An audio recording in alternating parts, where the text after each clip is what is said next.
Hi guys.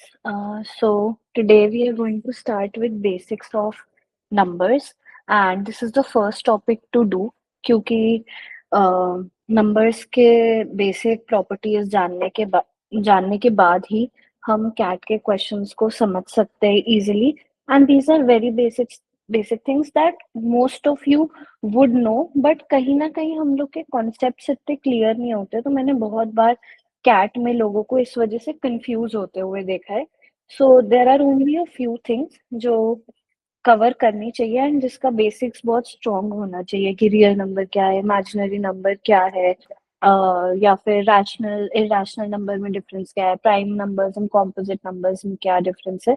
So that is what we are going to cover today and don't leave this out, make sure कि तुम्हें हर detail उसके बारे में पता है, बिकॉज कई बार क्वेश्चंस में सीधा पूछ लेते हैं रैशनल है कि इमेजिनरी नंबर है कि क्या है, एंड उस समय जब तुम आंसर लाने के बाद उस सिली मिस्टेक की वजह से नहीं कर पाओ या कुछ गलत चूज कर दो, देन आई डोंट थिंक उससे ज्यादा खराब कुछ है।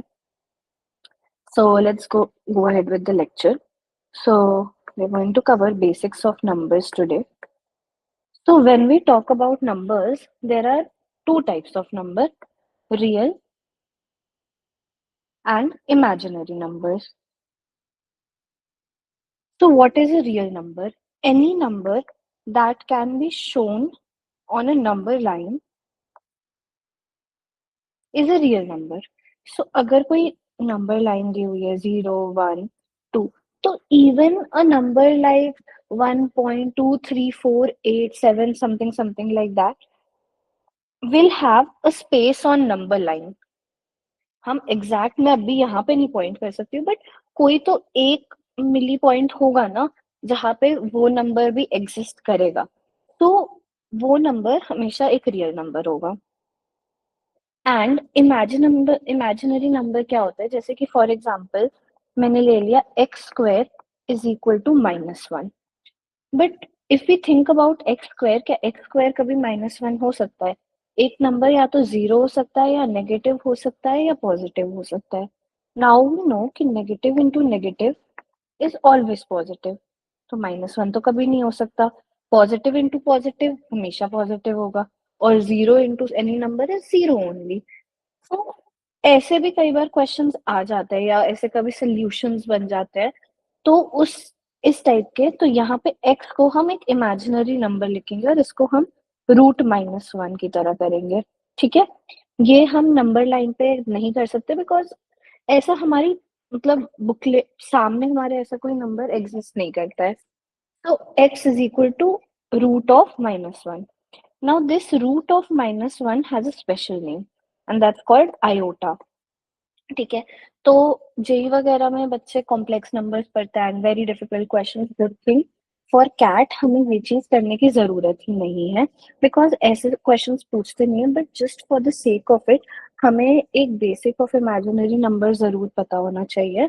क्योंकि कई बार क्वेश्चन दे देते हैं एंड इवन दो डेफिनेशन होती है, if you don't know the basic of it then that can create some kind of confusion. So for example अगर कोई मैंने एक्स स्क्वायर को -3 ले लिया,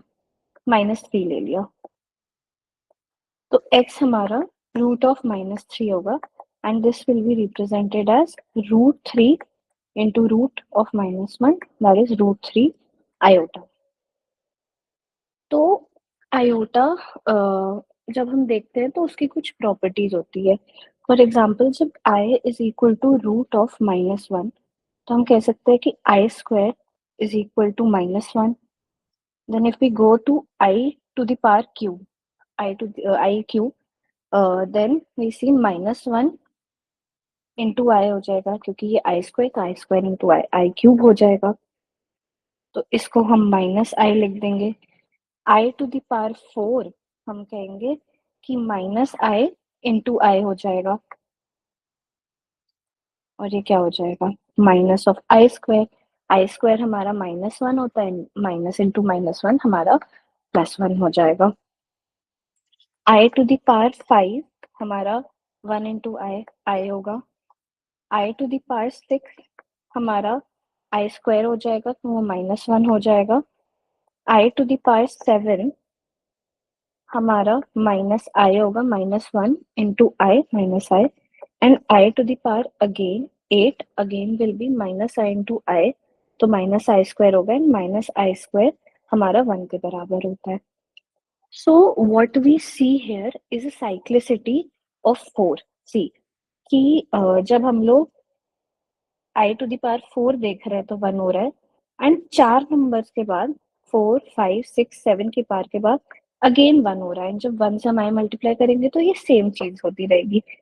तो this iota follows a cyclicity of 4. So how we can actually represent it is कि I to the power 4k जो होता है वो हमारा 1 होता है, एंड यहाँ पे I to the power 4 1 है, I to the power 8 1 है, और इसके अगर 1 पे I to the power 4 लगाते जाओगे तो 1 ही होगा, एंड साइक्लिसिटी 4 है, and I to the power 4k plus 1 will be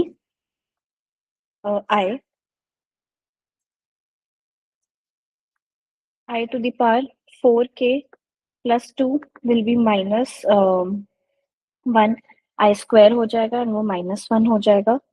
I to the power 4k plus 3 will be -I, and इसके बाद -I के बाद I to the power 4k plus 4 वो अगेन 4 वाला ही पैटर्न बना देगा, एंड वहां से अगेन साइक्लिसिटी शुरू हो जाएगी. ओके, सो अगर हम सोचे कि क्वेश्चन है कि I to the power 20 क्या होगा, तो I to the power 20 हमें पता है कि 20 तो 4 का ही मल्टीपल है, तो it can be written as 4k, 4 into 5 is 20. तो जब ये I to the power 4 5 ऐसे लिख सकते हैं, तो I to the power 4 तो हमारा 1 है, तो I 1 to the power 5 भी हमारा 1 हो जाएगा.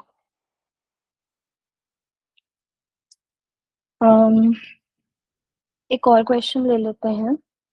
I to the power 31, तो 31 को मैं 4 का मल्टीपल अलग करके कैसे लिख सकती हूँ, तो 31 से nearest multiple of 4 is 28, and इसको मैं 28 प्लस 3 लिख सकती हूँ.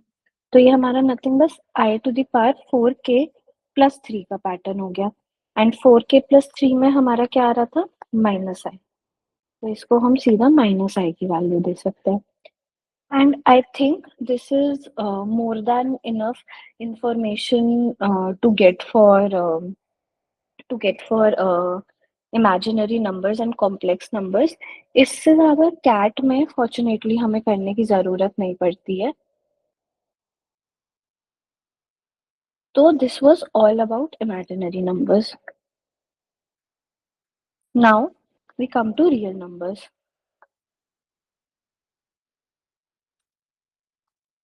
तो रियल नंबर्स वैसे तो rational, irrational, integer, natural number, ये सारे रियल नंबर्स ही हैं. तो रियल नंबर्स को मैं पहले डिवाइड करूंगी रैशनल एंड इरैशनल नंबर्स में. तो रैशनल नंबर क्या है? Any number that can be represented in p by q form where q is not equal to 0. ठीक है, तो q कभी भी 0 नहीं हो सकता क्योंकि हमारा डिनोमिनेटर 0 नहीं होगा, क्योंकि अगर 3 डिवाइडेड बाय 0 लिखेंगे तो डिवीजन का पॉइंट ही हमारा होता है to divide a number into bundles. तो तुम 0 के बंडल में तो डिवाइड करके कभी 3 कर ही नहीं सकते हो. तो 3 डिवाइडेड बाय 0 को हम लोग कुछ इन्फिनिटी टाइप का नंबर दे देते हैं.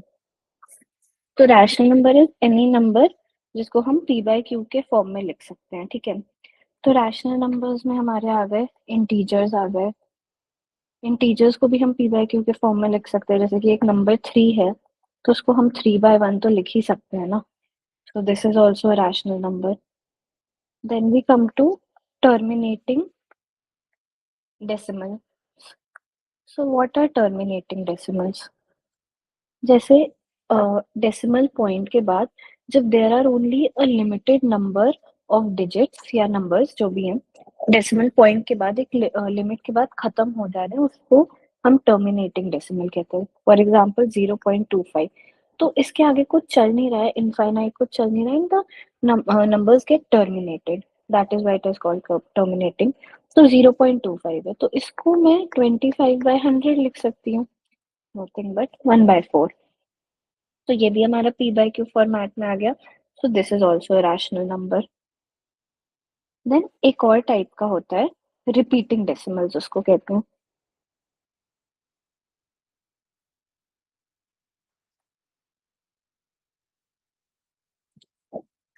तो रिपीटिंग डेसिमल्स हो गए जैसे कि 0.3333333, ये हमारा रिपीटिंग डेसिमल हो गया. तो इसको भी हम p बाय q फॉर्म में लिख सकते हैं. ये तो सबको पता ही होगा कि ये 1/3 होता है, तो इसको भी इस फॉर्म में लिख ही सकते हैं. And now the question arrives कि ऐसे रिपीटिंग डेसिमल को हम लोग p बाय q फॉर्मेट में कैसे लिखा करें. तो first we need to know the logic behind this. For example अगर मैं कह रही हूँ एक नंबर है x इज इक्वल टू 0.272727, तो दो डिजिट्स हैं जो रिपीट हो रहे हैं. तो अगर इसका मैं देखना चाहूँ कि ये फ्रैक्शन फॉर्म में मैं कैसे लिख सकती हूँ. सो जब भी दो डिजिट्स रिपीट हो रहे हैं तो हमें एक रिपीटिंग पैटर्न ही चाहिए होगा बार बार. तो मैं इसको 100 से मल्टीप्लाई करूंगी. We multiply x by 100 because वो 27.2777 हो जाएगा, तो पीछे का पैटर्न सेम ही रहेगा क्योंकि वो इन्फिनिटी तक जा रहा है.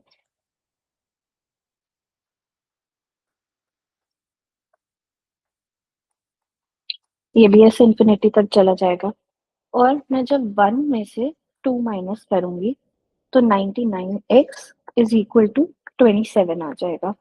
एंड हम x को सीधा 27/99 लिख सकते हैं. That is nothing but 3/11.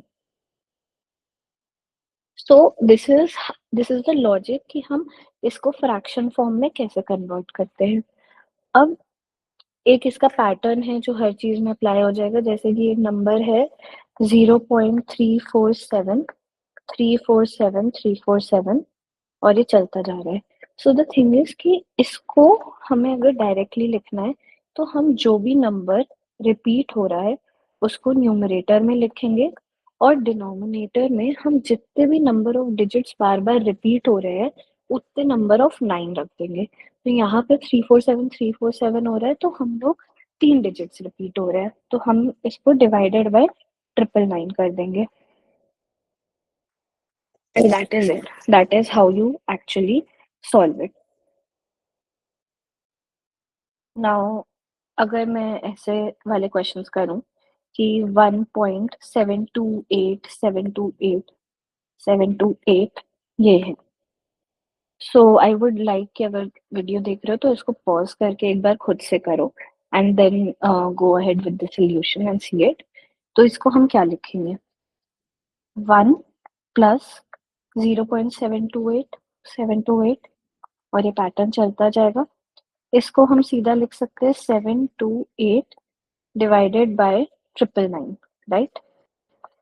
और ये हो जाएगा तो दिस में 1728 divided by 999. So that is how easy it is. And ये बहुत बार यूज भी होगा कि कभी कोई एक नंबर ऐसा आ गया एंड हमें फ्रैक्शन के फॉर्म में दिए हुए हैं answers, so we can do it very simply. And कई बार इसी कॉन्सेप्ट से भी सीधा क्वेश्चंस आ जाते हैं. अब coming back to irrational numbers. Irrational numbers होते हैं non terminating, non repeating decimals. Non terminating non repeating decimals ऐसे होते हैं जो पहले तो पी बाई क्यू के फॉर्मेट में नहीं लिखे जाते हैं. डेसिमल पॉइंट के बाद उनका कोई भी पैटर्न ऑब्जर्व नहीं होता है. फॉर एग्जाम्पल एक नंबर है पाई, तो वो चलता जाता है 3.1415926 ऐसे ऐसे चलता जाएगा. √2 है तो 1.41 ऐसे ऐसे करके चलता जाएगा. √3 है तो वो चलता जाएगा. एंड ये नंबर का कोई पैटर्न नहीं है तो हम इसको पी बाई क्यू फॉर्म में नहीं लिख सकते. That is where this ends. This is an irrational number. So,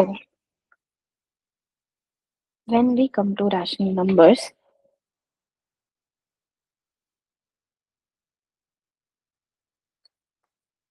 rational numbers नहीं इन जनरल। अगर मैं डिफरेंट टाइप ऑफ नंबर्स बोलूं तो एक नंबर लाइन है, तो उसमें इंटीजर्स है। Now we are looking only at the integers part.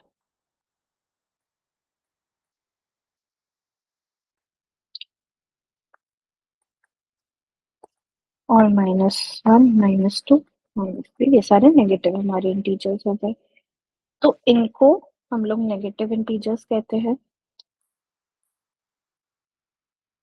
Zero से लेके इंफिनिटी तक इसको, ये हमारे जीरो से लेके इंफिनिटी तक सारे नंबर्स होल नंबर्स होते हैं। एंड वन से लेके इंफिनिटी तक हमारे सारे नेचुरल नंबर्स होते हैं। तो नेगेटिव इंटीजर्स हमारे हो गए -इंफिनिटी से -1। होल नंबर्स हमारे हो गए जीरो से इंफिनिटी। एंड नेचुरल नंबर्स हमारे हो गए वन से infinity. Now this is the basic जो सबको पता ही होना चाहिए कि whole number, natural number, negative integer ये क्या होता है। क्योंकि अगर तुमने एक जीरो आंसर आया एंड तुमने कर दिया कि it is a natural number, तो गए, तो वो तो नहीं कर सकते। अब एक और इम्पोर्टेंट चीज जो नंबर्स, बेसिक्स ऑफ नंबर्स में जाननी होती है, वो है prime. Prime versus composite numbers. लोग इसमें बहुत बार गलती कर देते हैं किसी भी टाइप की। बेसिक तो सबको पता ही होता है कि प्राइम नंबर क्या होता है, कॉम्पोजिट नंबर। बट फिर भी मैंने कई बार देखा है कि लोगों ने प्राइम नंबर को कॉम्पोजिट करके कर दिया। सो प्राइम नंबर में, हमारी प्राइम नंबर की प्रॉपर्टी ये होती है कि it has only two factors, the number itself and one. Okay.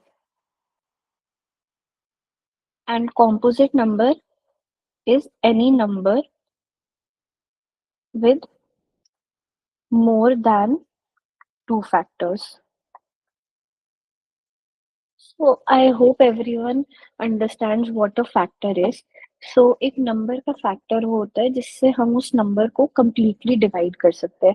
For example 12 का फैक्टर 1, 2, 3, 4, 6, 12, ये सारे उसके फैक्टर्स होंगे। तो एनी नंबर जिसको हम डिवाइड करेंगे और रिमाइंडर हमारा जीरो आएगा, तो वो उसका फैक्टर हो जाता है। तो कमिंग टू प्राइम नंबर्स में कुछ कुछ चीजें, जैसे कि फर्स्ट ऑफ ऑल एक नंबर है 31, तो उसको हम कैसे लिख सकते हैं, 1 into 31, दो फैक्टर्स ओनली, तो this is a prime number. But एक और चीज जो हमें प्राइम नंबर में इम्पोर्टेंट होती है जानने की, कि अ, हमारे नंबर्स कैसे जाते हैं, 1, 2, 3, 4, 5, 6 ऐसे ऐसे जाते हैं। तो वन, कई बार लोग वन को एक प्राइम नंबर समझ लेते हैं, but one is neither a prime number nor a composite number. Because one को हम दो फैक्टर्स में भी नहीं कर सकते, one is just a simple one. So it is neither a prime number nor a composite number. And two के बारे में एक इम्पॉर्टेंट बात जो जाननी है, कि two is the only even prime number. क्योंकि इसके बाद कोई भी अगर इवन नंबर होगा तो उसका एक फैक्टर तो टू होगा ही, एंड दैट इज वाई उसके कभी दो फैक्टर्स नहीं हो सकते हैं। उसके बाद सारे जो प्राइम नंबर्स होते हैं वो हमारे ऑड नंबर्स ही होते हैं। And one more important thing to remember in prime numbers is कि 1 to 100 के बीच में वी हैव 25 प्राइम नंबर्स। अब वो तुम लोग निकाल के कर सकते हो कि हमारा 2 हो गया, 3 हो गया, 5 हो गया, 7 हो गया, 11 हो गया, ऐसे ऐसे करके देख लेना। There are 25 prime numbers, and ये 25 प्राइम नंबर्स तुम्हें पता होने चाहिए कि हाँ ये तो प्राइम है ही है एकदम बाय हार्ट। एंड क्योंकि एक बार कैट में, आई थिंक 3 या 4 साल पहले, सीधा एक क्वेश्चन पूछा था कि 51 टू 100 कितने प्राइम नंबर्स होते हैं। One more important thing to know from this is कि 1 टू 50 में हमारे 15 प्राइम नंबर्स होते हैं। तो ये question is just 15 second question, if you know this and it is a very basic information, ये पता होनी चाहिए सबको। तो हम सीधा कह देंगे कि 51 टू 100 हमारे 10 प्राइम नंबर्स होंगे।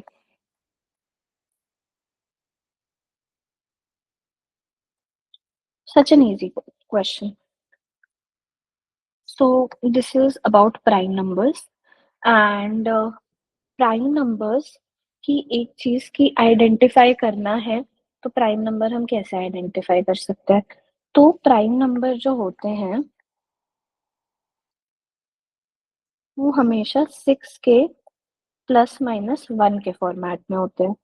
बट दिस बीइंग सेड, ये नहीं होता कि 6 के प्लस माइनस 1 का जो भी नंबर होगा वो प्राइम नंबर ही होगा, vice versa is not true. But अगर कोई प्राइम नंबर है तो वो इस फॉर्मेट का ही होगा and there are exceptions of 2 and 3।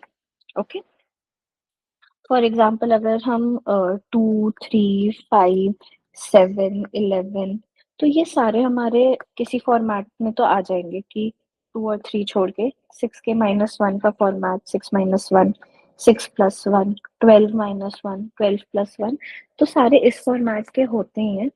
And अगर मैं देखूं तो क्यों होंगे, अगर मैं 6k के फॉर्म में लिखूं नंबर्स को, तो हमारा 6k होगा, 6k + 1 होगा, 6k + 2 होगा, 6k + 3 होगा, 6k + 4 होगा, 6k + 5 होगा एंड 6k + 6 से वही पैटर्न हो जाएगा, यहाँ पे 6k - 1 होगा, जो बेसिकली 6k + 5 की तरह ही रिप्रेजेंटेशन है। यहाँ पे कोई 6k डैश होगा तो उसके लिए 6k - 1 ही होगा बेसिकली। तो 6k ये हमारा डिविजिबल बाय 6 है, तो ऑब्वियसली प्राइम नंबर नहीं है। 6k + 1 हम नहीं कह सकते अभी कि किसी से डिविजिबल होगा ही कि नहीं होगा। 6k + 2 को हम 2 × 3k + 1 भी लिख सकते हैं। तो this is N even number, तो इसके कभी भी सिर्फ दो फैक्टर्स तो हो नहीं सकते, 2 से तो है ही है ये डिविजिबल। सिमिलरली 6k + 3 को मैं 3 × 2k + 1 लिख सकती हूँ। तो ये 3 तो इसका हमेशा एक फैक्टर रहेगा ही, तो again not a prime number. 6k + 4 even plus even, 2, 3k + 2, तो हमेशा ये 2 तो इसका फैक्टर रहेगा ही। 6k + 1 +5 या वी कैन से 6k - 1, इसमें we don't see any common factor जो मैं सीधा निकाल सकती हूँ। सो एक प्राइम नंबर इसीलिए हमेशा या तो 6k + 1 के फॉर्म में होगा या तो 6k - 1 के फॉर्म में होगा। फॉर एग्जाम्पल मैंने सीधा एक नंबर ले लिया 96, तो मुझे दिख रहा है कि दिस इज 96 + 1, तो ये हमेशा 6k + 1 के फॉर्मेट में होगा। And this is an easy identification when I will come to number system. जब मैं नंबर सिस्टम पढ़ाऊंगी, firstly we will start with algebra and then we will go to number system. And number system में मैं और trick बताऊंगी जिससे हम और इजीली, क्योंकि कई बार बहुत गंदे प्राइम, बड़े बड़े प्राइम नंबर्स होते हैं, सो वी नीड टू सी कि उसको भी मैं टैकल कैसे कर सकती हूँ फटाफट देखने के लिए। So, yeah, this is what we learned today. Very basic things, but make sure you understand it. And इसके रिलेटेड कोई क्वेश्चंस प्रैक्टिस करने की ज़रूरत नहीं है, बिकॉज जब तुम कैट के क्वेश्चंस करने लगोगे तो ये बहुत माइन्यूट चीज़ है जो कहीं ना कहीं आने लग जाएगी। So next video will be on fractions, easy but very important topic. इसके मैं क्वेश्चन भी डिस्कस करूंगी एंड बेसिक कॉन्सेप्ट्स भी कवर करूंगी। So make sure you go and watch it. And for any kind of guidance, you can follow the WhatsApp link that is below and connect with either of me and Raga to get your doubts cleared and to get DPPs and solutions to DPPs, personalized classes for doubt solving. So you can join the WhatsApp group of PrepNip, and yeah, that is it. Hope you guys have a wonderful day.